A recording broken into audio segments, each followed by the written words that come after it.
Hi everyone, thank you for tuning in. For those of us who are new, my name is Stacy, and if you've already subscribed to the channel, I'm so happy that you're here. Thank you for tuning in. So today I will be discussing with you just general information regarding home health. So I recently acquired this home health position where I do admissions or recertifications for those patients.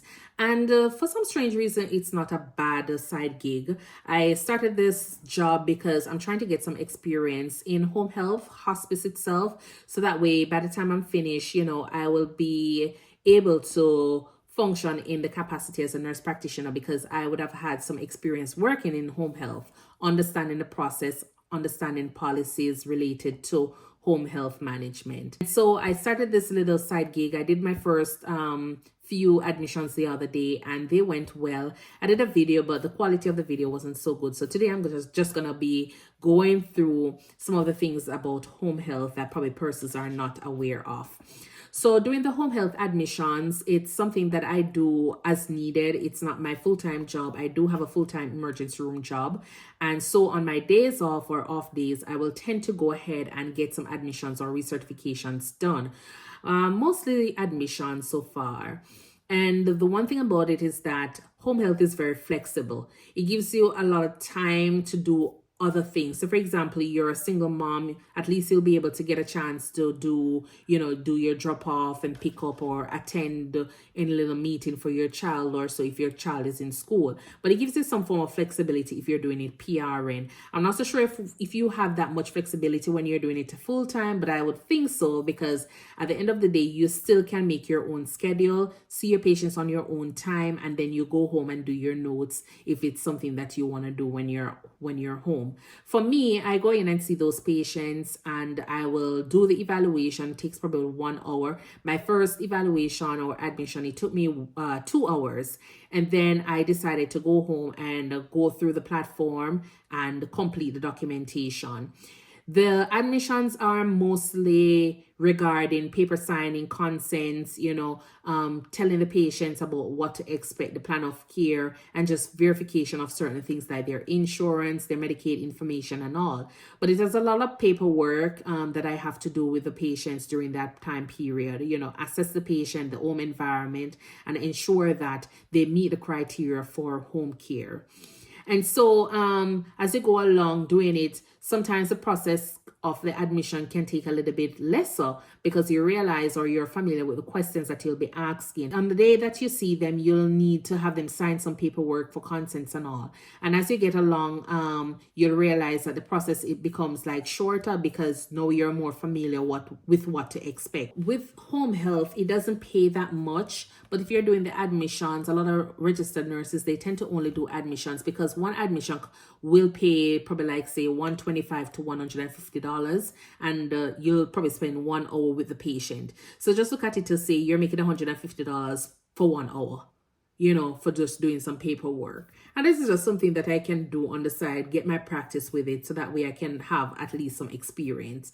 If you're thinking about doing the skill visit where you're going to see those patients on a regular basis, then that's going to be like $50 per patient. It's not $50 per hour, it's $50 per patient. So depending on how long you spend with the patient, it might not be something that is gonna make sense later on, because what if you go in and see a patient who has a wound and it takes like 1 hour to actually do that? $50 for 1 hour, yeah, it's okay, but what about you still have additional things to do at the end of the day for that patient?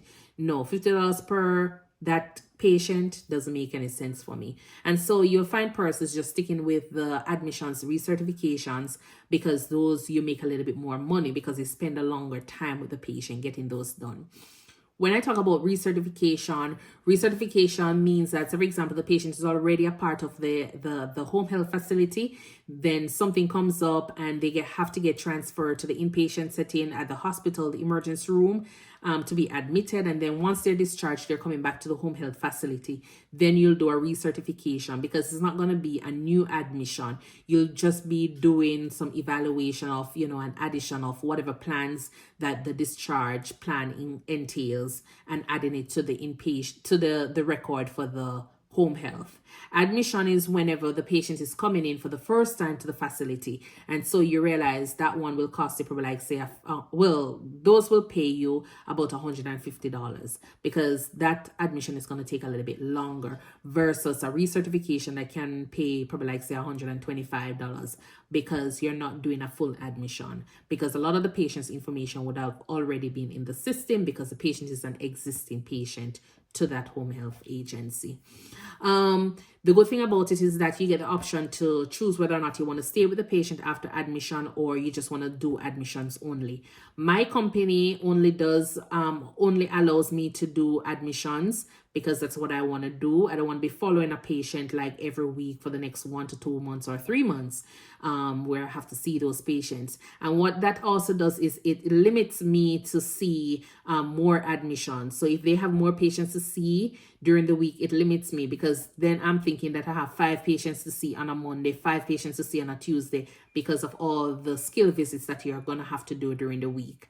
No, so I get a chance to just see the admissions, the recertifications. It's a one-time thing and I'm done. I hand it off to somebody else. And so it's okay. It gives me some flexibility. As I say, some Sundays I'm home and I probably just make an arrangement to be like, hey, I'm going to come in on this day at this time to get your admission done. And they're okay with it. So, overall, it's not a bad gig. It's okay to work.